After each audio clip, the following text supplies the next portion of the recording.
Bismillahirrahmanirrahim. Assalamualaikum warahmatullahi wabarakatuh. Alhamdulillahirabbil alamin wa bihi nasta'inu ala umuri dunya waddin. Asyhadu an la ilaha illallah wa asyhadu anna Muhammadan abduhu wa rasuluh. Yang terhormat Ibu Kepala Sekolah UPT SDN 05 Pasar Moralabu, yang kami hormati Ibu-ibu Majelis Guru UPT SDN 05 Pasar Moralabu, teristimewa kepada Ibu calon guru penggerak angkatan 11 dari UPT SDN 05 Pasar Moralabu. Puji syukur marilah sama-sama kita pulangkan kehadiran Allah Subhanahu wa taala, karena pada hari ini kita dapat berkumpul untuk mendengarkan Desiminasi modul 1.4 tentang budaya positif oleh calon guru penggerak dari UPT SDN 05 Pasar Moralabu. Kemudian selawat berangkaikan salam tak lupa pula kita sampaikan kepada Nabi Muhammad SAW yang telah membawa kita dari zaman jahiliyah kepada zaman Islamiyah. Baiklah ibu-ibu yang kami hormati, dengan tidak memanjangkan mukadimah, marilah kita dengarkan penyajian desiminasi modul 1.4 tentang budaya positif yang akan disampaikan oleh Saudari Nova Susanti, calon guru penggerak angkatan 11 dari UPT SDN 05 Pasar Moralabu. Kepada Ibu Nova Susanti, disilakan.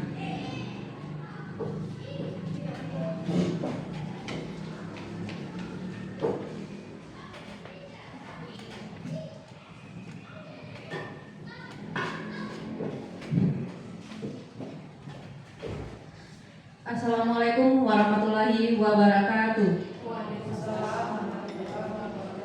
Puji syukur marilah kita ucapkan kepada kehadirat Allah Subhanahu wa taala, karena berkat rahmat dan karunia beliau kita dapat berkumpul di ruangan ini. Salawat serangkai salam kita sampaikan kepada pucuk pimpinan kita yang Nabi besar Muhammad sallallahu alaihi wasallam, yang mana beliau telah membawa kita dari alam kegelapan kepada alam kecerdasan yang seperti yang kita rasakan pada saat sekarang ini. Yang terhormat Ibu Kepala UPT SDN 05 Pasar Moralabu, yang sama-sama kita hormati ibu-ibu dari Majelis Guru dan Tenaga Kependidikan UPT SDN 05 Pasar Moralabu. Pada kesempatan ini saya akan menyampaikan budaya positif kepada Bapak Ibu semua.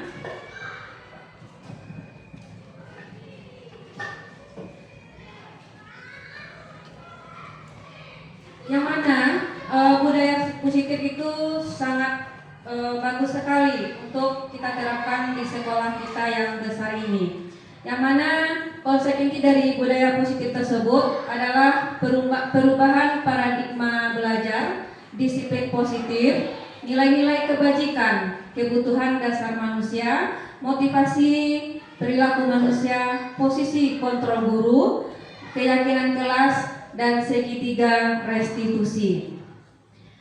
Pembelajaran dengan paradigma baru. Pembelajaran di sini dengan paradigma baru merupakan pembelajaran yang dirancang berdasarkan pembelajaran berdiferensiasi, sehingga para peserta didik belajar sesuai kebutuhannya berdasarkan tahap perkembangan sesuai teori psikologi modern untuk mewujudkan profil pelajar Pancasila. Nah, untuk sebelum kita melaksanakan pembelajaran berdiferensiasi, kita itu harus mengasesmen diagnostik anak kita dulu, ibu-ibu. Yang mana di sini kita itu harus melihat mana anak kita yang belajarnya melalui audio, mana yang belajarnya melalui visual, kemudian mana yang bisa belajar melalui kinestetik. Nah, dari satu pembelajaran itu kita bungkus, ya, kita sajikanlah pembelajaran berdiferensiasi sehingga pembelajaran itu sesuai dengan kebutuhan murid kita. Nah, tentang paradigma baru ini sesuai dengan pendapat dari Ki Hajar Dewantara bahwa kita itu belajar berdasarkan kebutuhan murid. Nah, untuk mewujudkan profil pelajar Pancasila, di sini ada 6 elemennya. yaitu beriman bertakwa kepada Tuhan Yang Maha Esa, berakhlak mulia, berwawasan global, gotong royong, mandiri, kreatif, dan inovatif. Nah, di sana kita mengemas pembelajaran tersebut agar peserta didik kita belajar sesuai dengan kebutuhannya, sesuai dengan perkembangan kodrat zaman dan kodrat alam. Apabila ibu-ibu kita mendidik peserta didik kita sesuai dengan kodrat alam dan kodrat zamannya, maka apa yang kita harapkan sesuai dengan apa yang kita harapkan tersebut dapat berjalan sesuai sebagaimana mestinya. Kemudian di sini ada miskonsepsi tentang teori kontrol tersebut. Pertama, ilusi guru mengontrol murid. Nah, di sini posisi kontrol itu perlu kita terapkan agar peserta didik kita dapat berkembang sesuai dengan zamannya. Kemudian ilusi bahwa semua penguatan positif, efektif dan bermanfaat itu yang kita apakan kepada peserta didik kita. Kemudian ilusi bahwa kritik dan membuat rasa bersalah mampu menguatkan karakter. Di sini salah besar ibu-ibu. Kita di dalam mendidik peserta didik kita itu dengan kita kritik dan membuat rasa bersalah itu tidak akan mampu untuk menguatkan karakter peserta didik kita. Tetapi kita melakukan melalui nantinya yang namanya adalah segitiga restitusi. Dengan itulah kita nanti memecahkan masalah, yang mana melalui hal tersebut nanti peserta didik kita dapat kembali ke kelompoknya dan dia merasa bisa memecahkan masalahnya sendiri. Kemudian ilusi bahwa orang dewasa berhak memaksa. Percayalah ibu-ibu, dengan paksaan anak kita itu tidak akan berkembang sesuai dengan kodratnya. Ya, yang mana kita cuma bisa memberikan pemahaman, mengajak anak-anak kita, ya tidak bisa kita melakukan pemaksaan. Nah, kalau kita lakukan pemaksaan, yang nantinya anak-anak itu akan belajar dia untuk melawan kepada kita. Kemudian mengubah paradigma stimulus respon ke pendekatan teori kontrol. Di sini stimulus responnya realitas kebutuhan kita sama, sementara teori kontrolnya realitas kebutuhan kita berbeda. Jadi setiap anak di dalam kelas kita itu tidak sama kebutuhannya, berbeda-beda, setiap mereka itu berbeda-beda. Kemudian semua orang melihat hal yang sama, teori kontrolnya setiap orang memiliki gambaran yang berbeda. Jadi walaupun peserta didik kita di dalam kelas ini sama umurnya, kemudian dididik oleh beberapa orang guru di dalam kelas, tetapi orang itu anak-anak itu memiliki gambaran yang berbeda. Nah, jadi setiap anak itu kita perlakukan sama, namun dengan cara yang berbeda, sehingga dia dalam mendapatkan pembelajaran itu dapat ditangkapnya sesuai dengan kebutuhannya. Kemudian kita mencoba mengubah orang agar berpandangan sama dengan kita. Teori kontrolnya kita berusaha memahami pandangan orang lain tentang dunia. Di sini ibu-ibu, orang-orang yang berpandangan sama dengan kita itu mencoba mengubah orang agar berpandangan sama dengan kita itu tidak akan bisa, ibu-ibu. Ya, setiap kita itu akan mempunyai pandangan yang berbeda kepada teman sesamanya. Kenapa? Karena kita itu mempunyai penilaian yang berbeda dan kebutuhan yang berbeda. Kemudian di sini teori kontrolnya kita berusaha memahami pandangan orang lain tentang dunia. Jadi kita itu tidak bisa menyamakan, ya semuanya itu bisa menganggap sama kita, tidak. Tetapi kita itu berusaha memahami bahwa pandangan orang lain itu berbeda-beda, gitu. Kemudian perilaku buruk dilihat sebagai suatu kesalahan. Sementara menurut teori kontrol, semua perilaku memiliki tujuan. Anak kita, ibu-ibu, dalam melakukan kesalahan itu tentu ada alasannya. Alasannya mengapa mereka melakukan, pasti ada satu alasan mereka melakukan hal tersebut. Jadi kalau kita berperilaku buruk, itu bukan merupakan suatu kesalahan, tetapi itu adalah harus kita gali dulu apa tujuan anak-anak kita dalam melakukan hal tersebut. Kemudian orang lain bisa mengontrol saya. Nah, itu dari stimulus responnya, orang lain bisa mengontrol saya, sementara menurut teori kontrolnya hanya Anda yang bisa mengontrol diri Anda. Nah, walaupun ibu-ibu kita itu nyinyir kepada anak didik kita untuk menasihatinya berperilaku baik, tetapi kalau tidak ada unsur intrinsik dari pribadi anak kita itu, dia tidak akan berubah. Dia tidak akan berubah karena yang bisa mengontrol dirinya adalah dia sendiri. Kalau tanpa ada unsur dari dirinya, anak-anak kita itu tidak akan bisa berubah. Kemudian saya bisa mengontrol orang lain.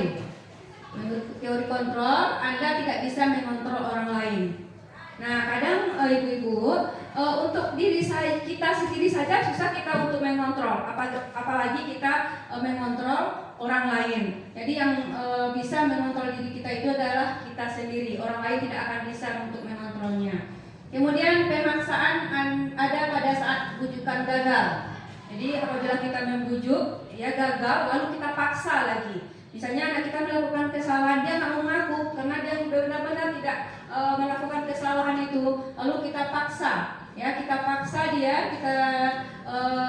kita bujuk supaya dia itu mau mengakui kesalahan itu adalah salah, Bapak Ibu-ibu. Kemudian yang itu adalah kolaborasi dan konsensus menciptakan pilihan-pilihan baru. Kita berkolaborasi dengan peserta didik kita itu untuk menciptakan pilihan-pilihan baru. Jadi kita komunikasi dengan mereka, kita ajak dia untuk berbicara.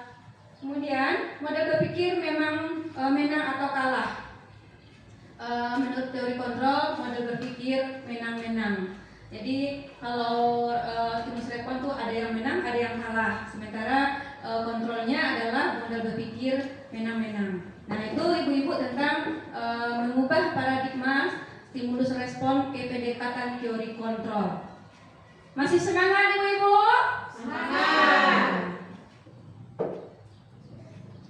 Nah, disiplin positif. Nah, di sekolah kita itu sudah luar biasa ya ibu-ibu ya. Sewaktu kami lokal karya itu sekolah kita karena dalam satu CGPP itu hanya satu sekolah SD, tidak jauh berbeda tentang budaya disiplin positif ini dari SMK, SMA dan SLTP. Alhamdulillah karena di sekolah kita dengan kebersamaan kita bisa menciptakan disiplin positif. Nah, disiplin positif berasal dari kata disiplin yang artinya belajar. Disiplin mengacu pada disiplin diri yang memilih tanggung jawab terhadap apa yang dilakukan berdasarkan nilai-nilai yang kita yakini. Kemudian disiplin positif itu merupakan salah satu cara penerapan disiplin yang bertujuan untuk menumbuhkan kesadaran serta memberdayakan peserta didik tanpa imbalan penghargaan, reward, ancaman dan atau hukuman. Nah, inilah ibu-ibu yang harus kita hilangkan dari sekolah kita. Masih ada kan ibu-ibu? Masih. Iya, karena kita ini ada imbalan, penghargaan atau reward, ancaman atau hukuman. Jadi semua anak itu misalnya dia di kelas itu ada apanya mampu misalnya memberikan nilai yang terbaik, kita kasih dia imbalan 1 buku, itu salah, tidak benar itu kita lakukan ibu-ibu. Kemudian sewaktu penerimaan rapor kita beri nilai tertinggi, reward, kita beri piagam, itu salah. Kemudian apalagi ancaman atau hukuman. Kenapa demikian? Karena reward atau penghargaan itu berefek samping kepada peserta didik yang lainnya. Ada berjangka panjang, ada jangka pendek. Yang mana apabila kita memberikan imbalan penghargaan kepada peserta didik yang mampu, maka kita akan membuat peserta didik yang lainnya akan berkecil hati, merendahkan diri dia karena dia nggak mampu, sementara dia mampu pada bidang yang lainnya. Jadi ini perlahan-lahan nanti kami akan bersama ya dengan ibu CGP yang lainnya untuk menghilangkan imbalan, penghargaan, ancaman atau hukuman di sekolah kita ini ibu-ibu, karena itu salah menurut ilmu dari pendidikan CGP yang kami dapat, karena berefek samping negatif kepada peserta didik kita yang lainnya. Jadi mulai hari ini ya kita sudah mendengar, mari kita bersama untuk untuk menghilangkan yang namanya imbalan atau penghargaan, ancaman dan hukuman. Kemudian sebagai pendidik, tujuan kita itu adalah menciptakan peserta didik yang memiliki disiplin diri sehingga mereka berperilaku mengacu kepada nilai-nilai kebajikan universal dan memiliki motivasi intrinsik dalam perubahan perilaku ke arah yang lebih baik. Nah, di sini ibu-ibu, motivasi intrinsik inilah yang akan kita tumbuhkan kepada peserta didik kita agar mereka nantinya bisa menanamkan nilai-nilai kebajikan yang ada. Jadi harus tumbuh dari dirinya. Kita tidak bisa lagi memaksa peserta didik kita, tidak bisa lagi ancaman, hukuman untuk peserta didik. Nah, nilai-nilai kebajikan yang akan kita tanamkan kepada peserta didik kita, nilai yang disepakati bersama lepas dari suku, bangsa, agama, bahasa maupun latar belakangnya. Nah, ibu-ibu, di sekolah kita nilai kebajikan apa saja yang sudah kita tanamkan kepada peserta didik kita? Banyak. Kelima, beriman bertawakal kepada Tuhan Yang Maha Esa, sholat duha ya ibu ya, sholat duha, baca Al-Quran, bersalaman. Nah, itu merupakan contoh-contoh nilai kebajikan yang sudah sebagian kecil baru itu ya ibu ya, yang sudah kita tanamkan di sekolah kita. Nah, contoh nilai kebajikan dari beberapa organisasi, profil pelajar Pancasila, beriman dan bertakwa kepada Tuhan Yang Maha Esa. Tadi ibu sudah menyebutkan bahwa di sekolah kita sudah melaksanakan sholat duha, baca Al-Quran, ada tahfiz dan tahsinnya, berinfaknya, kemudian berakhlak mulia, berkebinekaan global, gotong royong, mandiri, kreatif dan bernalar kritis. Dan dari institusi profil pelajar Pancasila ini mungkin yang akan agak kita perlu pengembangan lebih itu adalah mandiri, kreatif dan bernalar kritis. Mari kita asah anak didik kita untuk bisa dia mandiri, kreatif dan bernalar kritis. Apabila anak kita itu kreatif, ya, maka pembelajaran apapun pembelajaran itu akan mudah dia untuk menerapkannya di dalam kelas. Kemudian menurut IBO Primary Years Program itu adalah toleransi, ya. Anak kita ada yang beragama Kristen ya ibu-ibu ya. Nah, beragama Kristen dan beragama Islam dominan Islam, itu mereka nampaknya sudah menerapkan toleransi di dalam melaksanakan ibadah. Apabila temannya melaksanakan sholat duha, nampaknya anak-anak kita itu bagaimana ibu-ibu? Nah, dia duduk rapi di depan kelas untuk melihat temannya melaksanakan ibadah sholat duha. Kemudian rasa hormat sudah diterapkan oleh peserta didik kita. Integritas, mandiri, menghargai, antusias. Nah, ini antusiasnya. Apabila sudah dipasang proyektornya, layar proyektornya itu anak-anak kita itu antusias dia untuk melihat apa yang akan ditayangkan oleh bapak ibu gurunya. Kemudian empati, keingintahuan, kreativitas, kerjasama, percaya diri dan komitmen. Kemudian keterampilan hidup, life skill, dapat dipercaya. Kita sudah menerapkan di kelas ya, untuk kelas tinggi itu anak yang datang duluan dipersilakan untuk melaksanakan sholat duha. Nanti kita cek siapa yang sudah melaksanakan. Akhirnya melalui temannya yang melihat ya, dia sudah dapat dipercaya, tidak ada berbohong lagi. Kemudian kita juga bisa mengeceknya melalui CCTV yang ada di dalam kelas. Lurus hati, pendengar yang aktif, tidak merendahkan orang lain, dan memberikan yang terbaik dari diri. Nah, inilah ibu-ibu, nilai-nilai kebajikan itu masih banyak yang lainnya. Ini masih banyak yang bisa kita tanamkan kepada peserta didik kita. Nilai kebajikan ini jadinya nanti apabila dia sudah menanamkan nilai kebajikan di dalam dirinya, maka anak-anak kita tumbuh menjadi anak-anak yang berkarakter. Kemudian kebutuhan dasar manusia. Kebutuhan dasar manusia itu adalah segala sesuatu yang kita lakukan untuk mendapatkan apa yang kita inginkan. Seluruh tindakan yang kita lakukan memiliki tujuan tertentu, dan semua usaha terbaik yang kita lakukan adalah dalam rangka agar kebutuhan dasar kita terpenuhi dengan baik. Nah, menurut ibu-ibu kebutuhan dasar manusia itu apa saja? Makan, pakaian, tempat tinggal, ada hiburan, rekreasi. Ya, masih banyak yang lain. Jadi ada 5 kebutuhan dasar itu secara garis besarnya. Pertama ada yang bertahan hidup, ibu-ibu. Yang bertahan hidup ini, untuk bertahan hidup itu kita butuh makanan, pakaian, tempat tinggal, keamanan, dan kesehatan. Nah, jadi apabila semua kebutuhan tadi itu terpenuhi, maka kita insya Allah bisa bertahan hidup lebih lama. Tetapi umur itu Allah yang menentukannya, ibu-ibu ya. Tetapi sudah kita penuhi kebutuhan itu, insya Allah Tuhan akan meridhoi jalan kita. Kemudian kebutuhan yang keduanya adalah kasih sayang dan rasa diterima. Di sini rasa diterima, dipedulikan, berbagi, kerjasama, menjadi bagian dalam kelompok. Kemudian penguasaan. Penguasaan ini harga diri, keinginan untuk dianggap, memimpin, berprestasi, diakui, didengar. Itu masuk kepada pengelompokan penguasaan. Kemudian kebebasan. Kebebasan ada mandiri, memiliki pilihan, mencoba hal baru, mampu mengendalikan arah dirinya. Nah, kemudian ada kesenangan ibu-ibu. Di sini tadi yang ada refleksi ya, rekreasi gitu ya. Mungkin masuk ke sini bermain, humor, antusiasme, tertawa. Dan apabila semua kebutuhan dasar manusia itu terpenuhi, ya, jadi kita hidupnya terasa aman, nyaman, dan damai.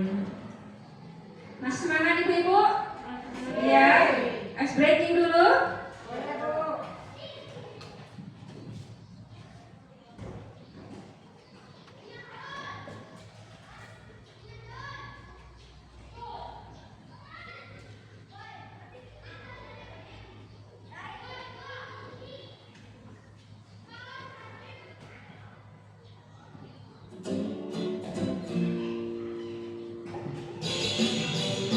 Ayo ibu-ibu, semuanya berdiri.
Nah, sudah semangat ya ibu-ibu ya?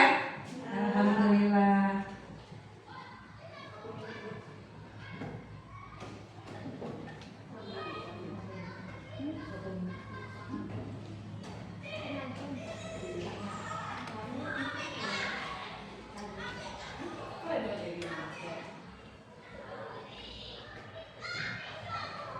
Nah, kita lanjut ya ibu-ibu ya. Di sini kita lihat motivasi perilaku manusia. Nah, motivasi perilaku manusia itu ada motivasi ekstrinsik, ada motivasi intrinsik. Kita lihat untuk menghindari ketidaknyamanan atau hukuman. Nah, ini merupakan motivasi ekstrinsik, berasal dari luar diri kita ya ibu-ibu ya, untuk menghindari ketidaknyamanan atau hukuman. Kemudian untuk mendapatkan imbalan penghargaan dari orang lain. Nah, ini juga merupakan motivasi intrinsik. Kemudian motivasi intrinsik untuk menjadi orang yang mereka inginkan dan menghargai diri sendiri dengan nilai-nilai yang mereka percaya. Nah, ini yang paling penting ibu-ibu, dimana kita menjadi orang yang ingin untuk menghargai diri sendiri, ya harus kita yang menghargai diri kita sendiri, dan kita itu harus percaya pada diri kita sendiri. Unsurnya itu adalah yang kita tumbuhkan dari dalam diri kita sendiri. Tidak bisa, sebaiknya tidak dari unsur luar, ya. Apabila unsur itu sudah ada di dalam diri kita, maka kita akan bisa memberikan dampak positif kepada orang yang berada di sekeliling kita. Nah, kita lihat lagi ibu-ibu, ada hukuman, konsekuensi, dan restitusi. Sekarang saya tanya kepada ibu-ibu, sewaktu anak kita ada permasalahan, yang sering kita berikan itu hukumankah, konsekuensikah, atau ibu-ibu melakukan restitusi? Hukuman. Ya, hukuman ya ibu-ibu. Tidak ada konsekuensi? Tidak. Kadang ada, tapi yang lebih banyak hukuman. Oh, lebih banyak hukuman. Nah, harapan kami setelah kita mendengarkan ya tentang hukuman konsekuensi, harapan dari JGP adalah ibu-ibu itu agar melakukan nanti restitusi. Pasti ibu-ibu bertanya, apa itu restitusi? Nah, kita lihat satu-satu. Hukuman itu tidak terencana atau tiba-tiba saja ibu-ibu. Ya, tiba-tiba saja, kadang kita rencanakan.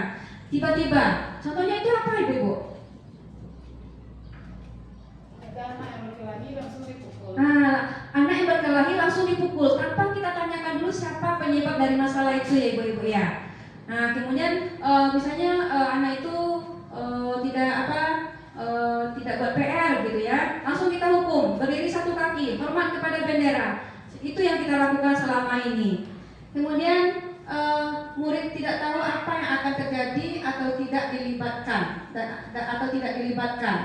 Dia tidak tahu apa yang terjadi, ya, karena dia tidak kita libatkan komunikasi dalam penyelesaian masalahnya. Jadi yang tahunya kalau dia nggak bikin PR nanti hormat kepada bendera, dihukum lari di tengah lapangan tanpa pemberitahuan kepada peserta didik kita terlebih dahulu. Kemudian bersifat satu arah, ya, hanya dari guru saja kepada siswanya tanpa kita mendengarkan keluh kesahnya dulu, penyebab permasalahannya, kita langsung memberikan hukuman. Kemudian berupa hukuman fisik atau psikis.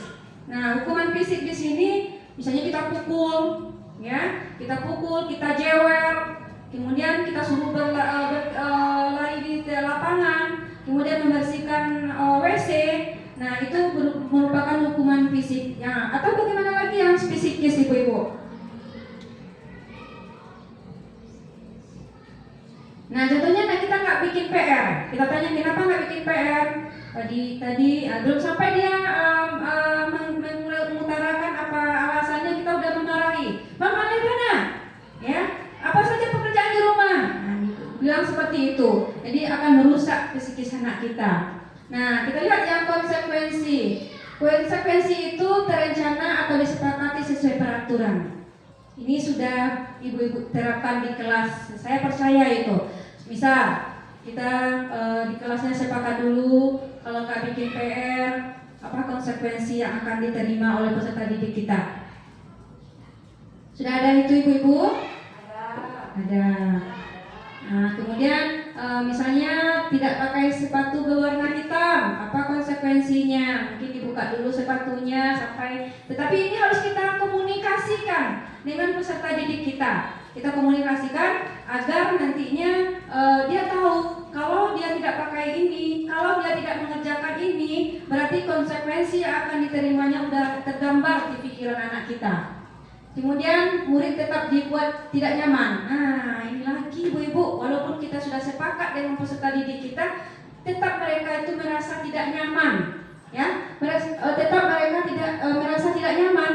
Dengan konsekuensi itu merupakan nanti apa namanya, membuat dia itu ada misalnya harus belajar jadi tidak belajar, harus membawa ini gitu kan. Jadi yang tetap peserta didik kita tidak nyaman. Kemudian sikap guru selalu memonitor murid. Nah, melakukan kesalahan dia tadi, salah dia tadi, nah gitu. Jadi jadinya gurunya itu memonitor murid itu apakah dia nanti sudah menerapkan yang sesuai aturan atau belum. Nah, kemudian yang restitusi. Restitusi di sini itu pertama itu kita proses menciptakan kondisi bagi murid untuk memperbaiki kesalahan. Jadi murid kita itu memperbaiki kesalahannya ibu-ibu. Melalui nanti ada tahapan-tahapannya untuk melakukan restitusi ini. Jadi kita validasi kesalahannya dulu, ya. Kemudian kita sampai ada 3 tahap nantinya. Nanti kita akan lanjutkan sampai ke situ. Jadi mereka itu berusaha untuk memperbaiki kesalahan. Mereka nyaman kembali sampai ke kelompoknya. Kemudian proses kolaboratif yang mengajarkan murid untuk mencari solusi sendiri. Kita tanyakan apa solusi dari dirinya. Dia sendiri yang akan mengeluarkan nanti tentang solusi-solusinya. Jadi kalau dia sendiri yang sudah mengeluarkan, tentu dia pasti akan menerapkannya.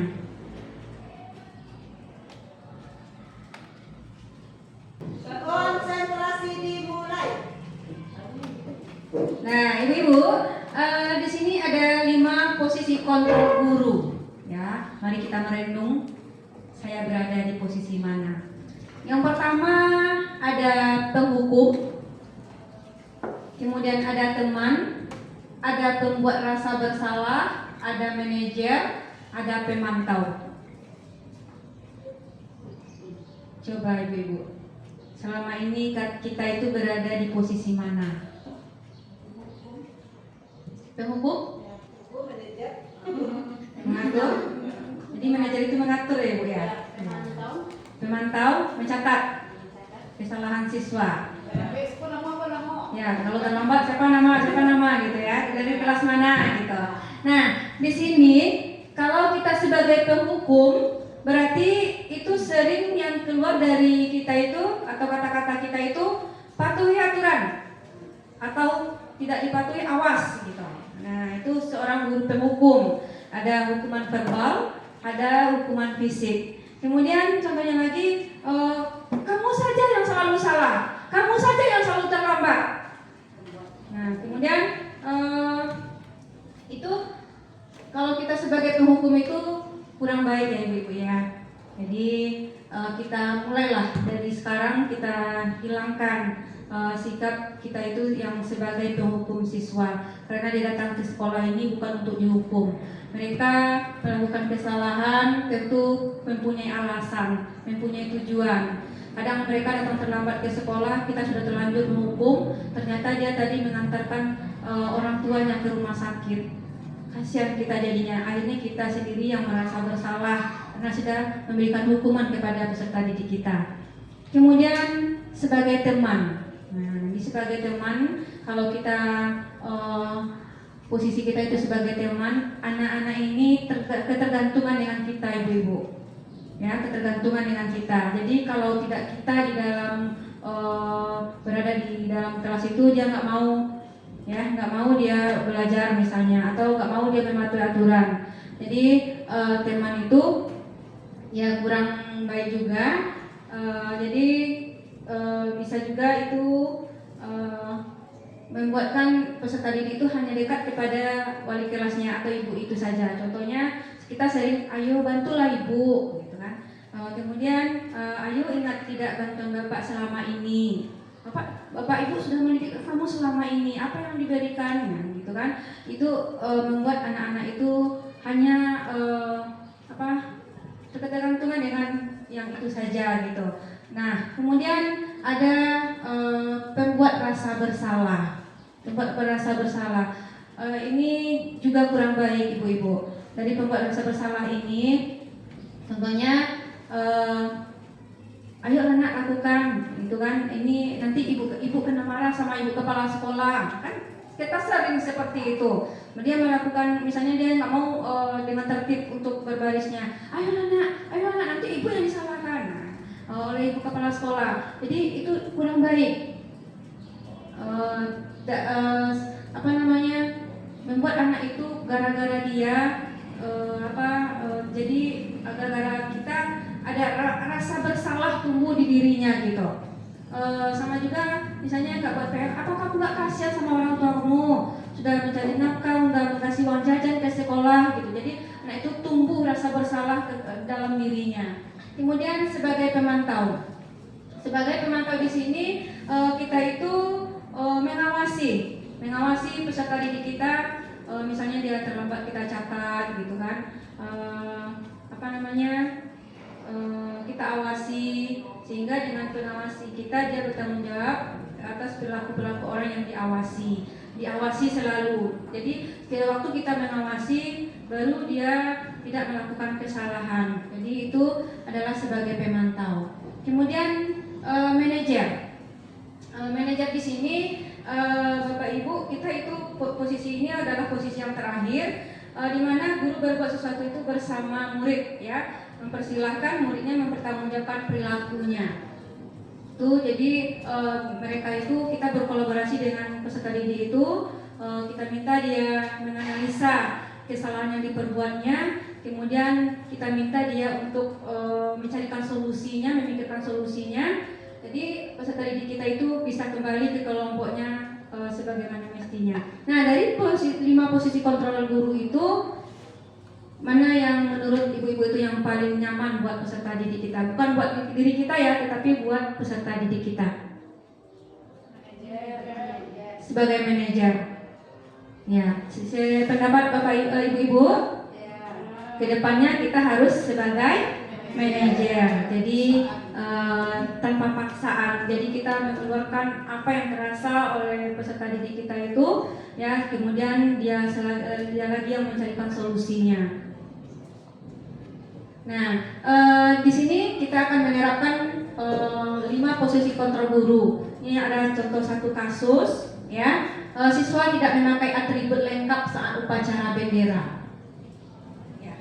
Di saat peserta didik tidak memakai atribut lengkap, ini ada yang sanksinya yang kita berikan, hormat pada bendera selama 1 jam. Ini tergolong kepada posisi kontrol mana gurunya? Yang penghukum. Nah, apa yang sering kita lakukan lagi, ibu-ibu? Ini hormat pada bendera selama 1 jam. Apa yang pernah kita lakukan kepada peserta didik kita yang melanggar atau yang tidak memakai atribut lengkap saat upacara bendera? Milih sampah. Orang sudah mulai belajar, dia masih milih sampah. Apalagi? Membersihkan WC. Ya Allah, WC-nya nggak bersih ya, Bu, ya. Apalagi yang pernah Ibu lakukan? Mengasingkan barisan, Bu. Mengasingkan dari barisannya. Nah, ini adalah tipe guru penghukum. Mulai hari ini kita hilangkan ya Bapak ya Ibu ya. Kemudian ada seorang guru lagi, berapa kali ibu atau bapak harus memberitahu kamu selalu saja mengecewakan ibu atau bapak. Ini termasuk kepada posisi kontrol guru yang mana ini? Ibu-ibu, Membuat merasa bersalah. pembuat rasa bersalah. Ya, selalu mengecewakan ibu atau bapak. Jadi dengan kita kecewa, berarti dia merasa bersalah. Ya, mereka merasa bersalah. Jadi ini posisi kontrol yang kurang baik juga. Kemudian, nah ini seorang guru. Ayo dong ikuti aturan sekolah. Tolong bantu ibu atau bapak ya sekali ini. Ya sudah, tidak apa-apa. Lain kali jangan sampai berbuat seperti ini lagi ya. Nah, ini adalah posisi kontrol. Nah, posisi kontrol guru seorang teman. Ini juga kurang baik. Kemudian seorang guru lagi, kamu sudah melanggar peraturan sekolah. Kamu tahu konsekuensinya setelah upacara kamu beli atribut ya ke koperasi dan jangan diulangi lagi. Ini sering kita lakukan ibu-ibu. Ya, bahkan kadang peserta kita itu nggak punya uang, harus juga dibeli ke koperasi.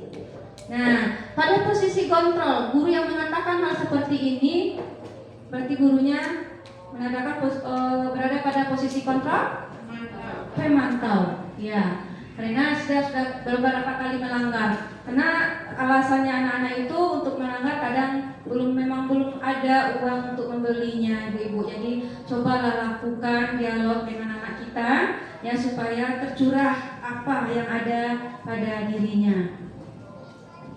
Nah, kemudian ini ibu-ibu yang terakhir, seorang guru ya.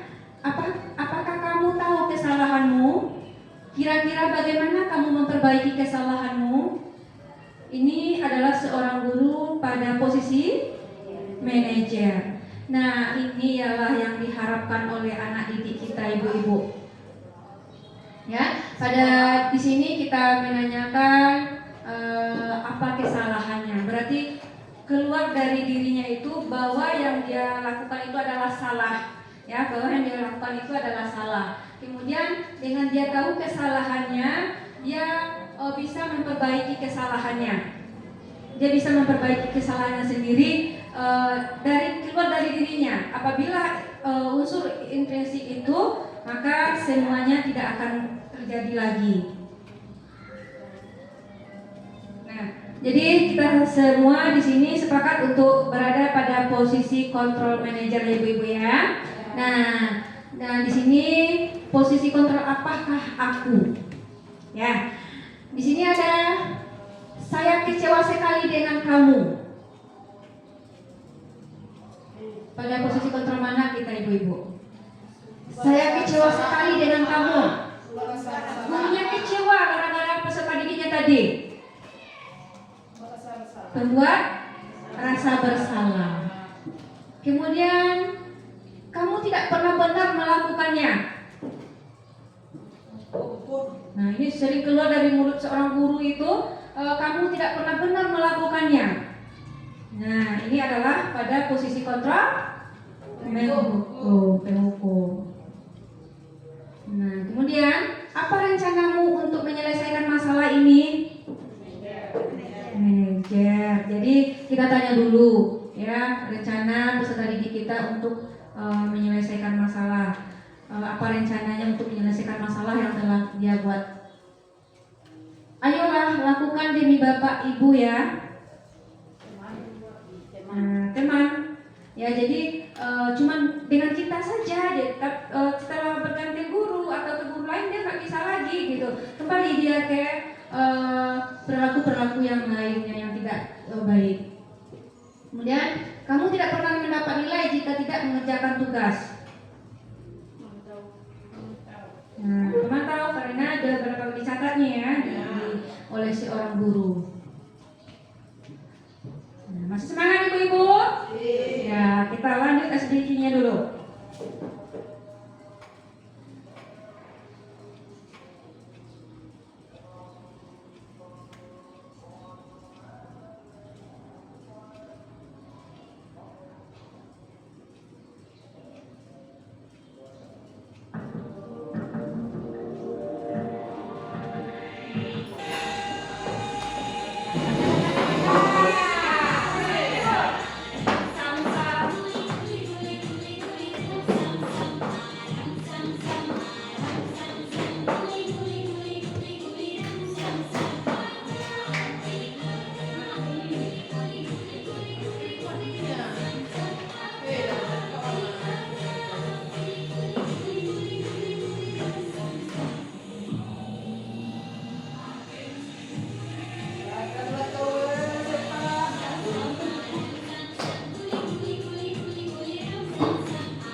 berikutnya adalah keyakinan kelas.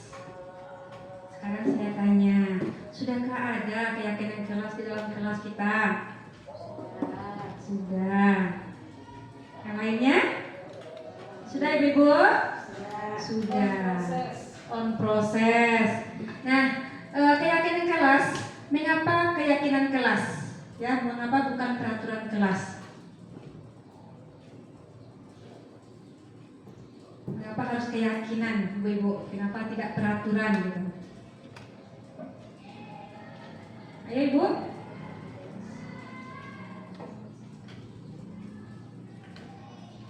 Bu Devi?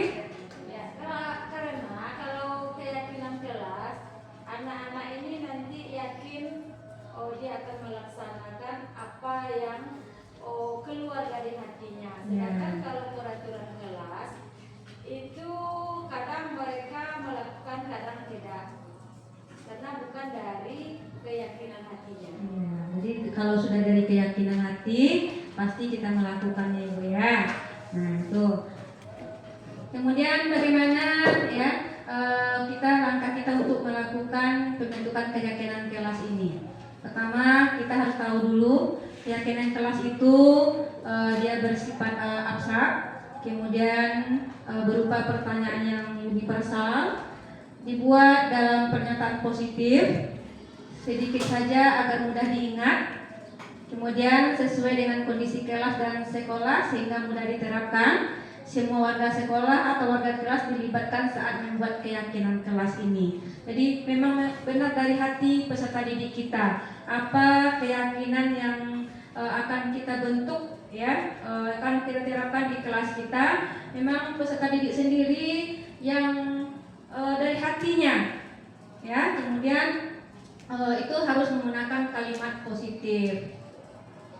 Jadi kita itu bersama-sama dulu ya dalam membentuk keyakinan kelas itu. Caranya bisa memakai stigma gitu ya. Kita bagikan ke peserta didik kita, kemudian kita dituliskannya ke dalam stigma tadi, kemudian ditempelkan. Nanti kita pilah ya, kemudian kita jadikan dia kalimat-kalimat positif. Contohnya yang dituliskan peserta didik kita, tidak boleh melanggar misalnya, kemudian tidak boleh bertengkar. Itu masih kalimat yang belum yang harus kita rubah menjadi kalimat positif. Misalnya mematuhi disiplin gitu kan, kemudian saling menghormati. Tadi adanya tidak boleh bertengkar, tidak boleh berkelahi, tidak boleh mengejek teman. Jadi kita rubah dia menjadi kalimat positif, misalnya saling menghormati, saling menghargai. Nah jadinya beberapa kalimat positif tadi itu bisa kita satukan menjadi sebuah keyakinan kelas. Kita sepakati dengan peserta didik kita agar nantinya mereka menerapkan ya. Sewaktu kita melakukan segitiga restitusi itu kita tanyakan keyakinan kelas yang mereka buat. Kalau mereka sendiri yang membuat, yang keluar dari hatinya, itu pasti ingat oleh mereka apa hal yang sudah mereka langgar. Nah, demikian untuk pembuatan keyakinan kelas ibu-ibu. Ada yang ditanyakan?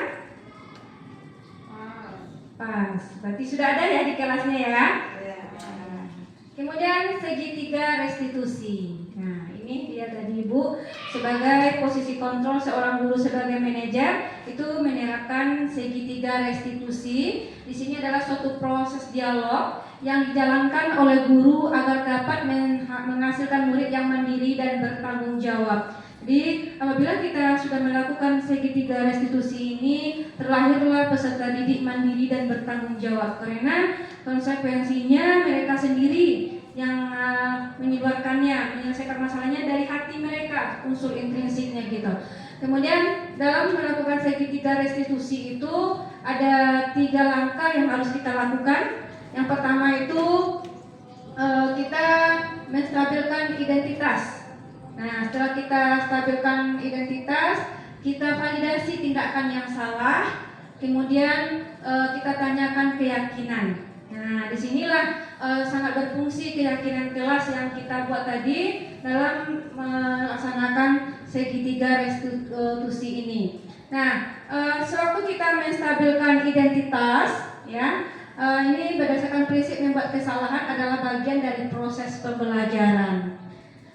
Pada menstabilkan identitas, ibu-ibu nanti bisa pertanyaan yang akan diberikan kepada peserta didik kita seperti ini. Setelah kita panggil mereka, nah, berbuat salah itu wajar. Kemudian tidak ada manusia yang sempurna. Ibu atau bapak juga pernah melakukan itu. Ibu atau bapak tidak mau mencari siapa yang salah, tapi ibu dan bapak ingin mencari solusi dari permasalahan ini. Kamu berhak merasa begitu. Dengan kita menstabilkan identitas ini, jadi peserta didik kita itu merasa saja terbantu untuk dalam menyelesaikan masalahnya. Mungkin dengan setelah kita stabilkan identitas ini, mereka nanti akan mudah mengutarakan apa yang menjadi penyebab mereka melakukan hal tersebut. Misalnya di sini berbuat salah itu wajar. Jadi wajar saya melakukan hal yang tadi gitu. Kemudian ibu juga pernah melakukan itu, mungkin bukan saya saja. Nah, setelah stabil, ya, kemudian kita validasi tindakan yang salah. Berdasarkan perilaku merupakan menjadi suatu kebutuhan tertentu. Di sini pada validasi tindakan yang salah, ibu-ibu bisa melakukan hal atau berkata kepada peserta didik kita seperti ini. Kamu pasti punya alasan mengapa melakukan hal itu. Nah, tadi dia bertengkar misalnya kan, apa alasannya dia melakukan bertengkar dengan temannya? Dia tidak buat PR, pasti ada alasannya gitu. Kemudian padahal kamu bisa melakukan yang lebih buruk dari ini ya. Contohnya kasusnya misalnya mencontek, lalu dia mendorong meja. Nah, kita bisa lagi berkata kepada peserta didik kita, padahal kamu bisa melakukan yang lebih buruk dari ini ya. Misalnya kamu pukul gitu. Nah, kemudian kamu patut bangga karena telah melindungi sesuatu yang penting buatmu. Kamu melakukan karena mempertahankan sesuatu yang penting bagimu. Nah, kita validasi ya tindakan-tindakan yang dia lakukan tadi itu, ibu-ibu. Kemudian menanyakan keyakinan kelas berdasarkan prinsip teori kontrol bahwa pada dasarnya kita termotivasi secara intrinsik. Ya, dari dalam diri kita, nggak bisa dari luar ya, harus dari dalam diri kita. Jadi setelah kita validasi tindakan yang salah, kita bertanya lagi ke peserta didik kita, apa keyakinan kelas kita? Nah, kita tanyakan dulu, nilai-nilai apa yang telah disepakati bersama? Misalnya nilai kerjasama, gotong royong, mandiri, saling berbagi. Kemudian seperti apa gambaran sebuah kelas yang ideal menurut kamu? Kita tanyakan kepada peserta didik kita, kamu ingin menjadi orang yang seperti apa? Nah, dengan menanyakan hal ini, nanti peserta didik kita itu tumbuhlah pertanyaan dalam dirinya, berarti yang saya buat dulu telah saya langgar gitu. Jadi dengan dia bisa mengetahui kembali, berarti dia nanti tidak akan mengulangi lagi bahwa yang dia lakukan itu adalah sebuah kesalahan. Nah, di sini ibu-ibu ada satu contoh kegiatan yang sudah dilakukan di kelas. Ini adalah kasusnya peserta didik yang sudah terlambat lebih dari 3 kali. Nah, kita lihat proses dalam melaksanakan segitiga restitusi ini.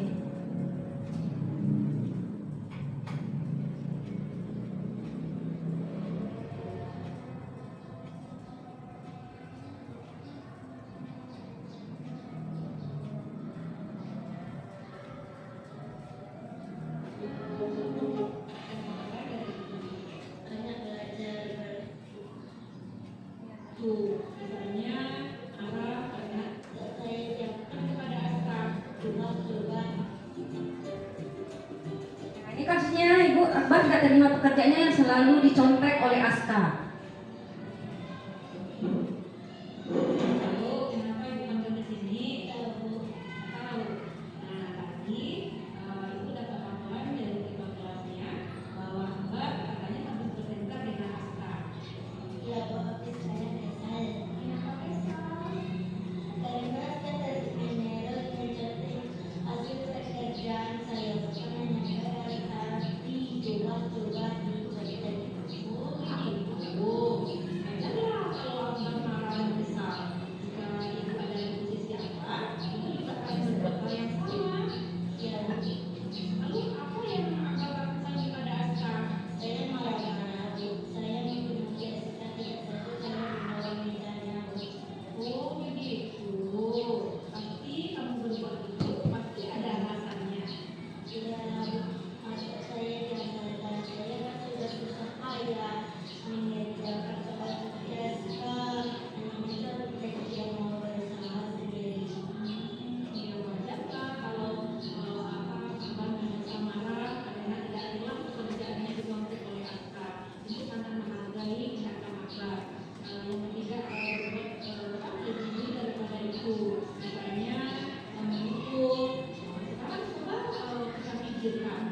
kita. Setelah kita selesaikan masalahnya, ibu-ibu, mereka itu merasa senang.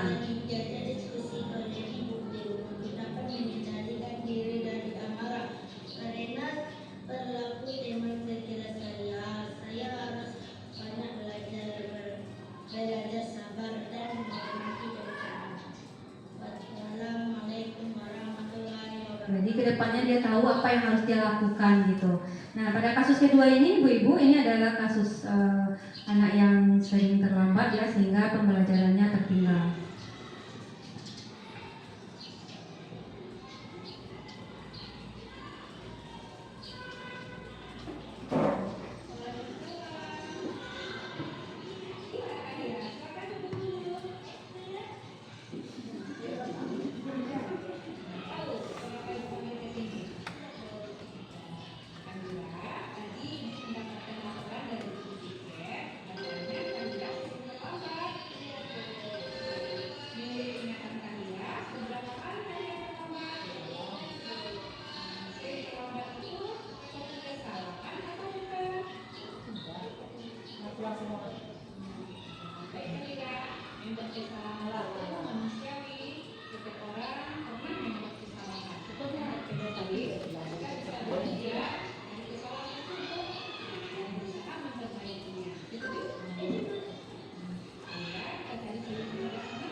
Itulah tadi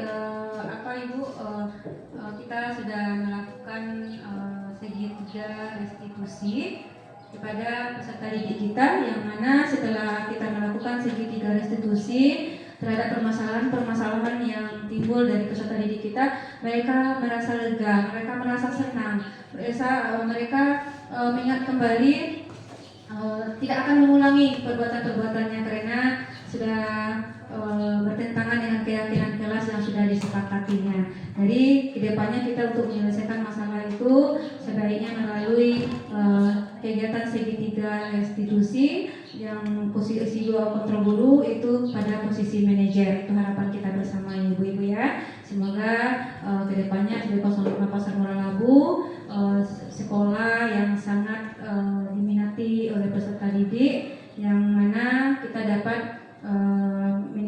peserta didik itu sesuai kotak alam dan kotak zamannya. Nah, pada kegiatan ini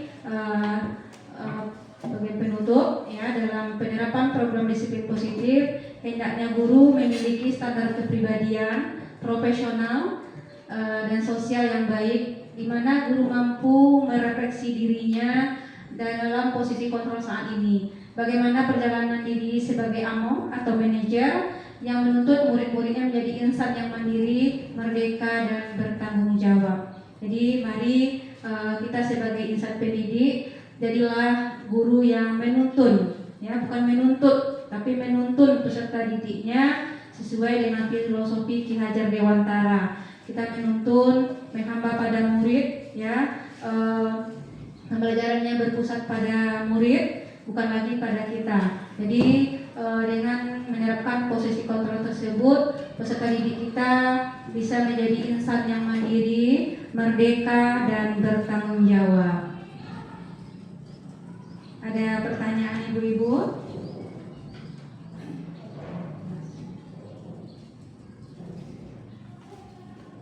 Sudah sepakat untuk mengubah posisi kontrolnya menjadi manajer? Nah, sudah sepakat kita menciptakan insan mandiri, merdeka, dan bertanggung jawab? Sepakat?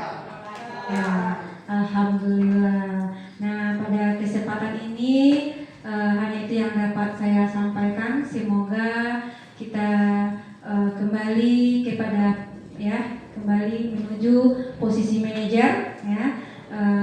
Semoga yang disampaikan ini bermanfaat. Jika ada salah kata, mohon maaf. Wabillahi taufiq wal hidayah. Wassalamualaikum warahmatullahi wabarakatuh.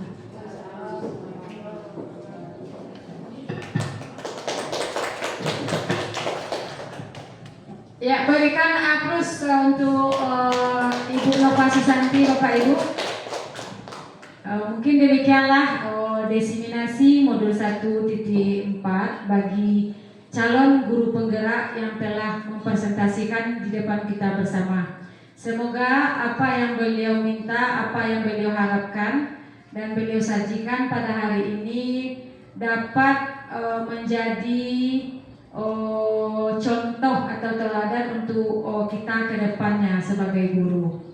Dan akhir kata, wabillahi taufiq wal hidayah. Assalamualaikum warahmatullahi wabarakatuh.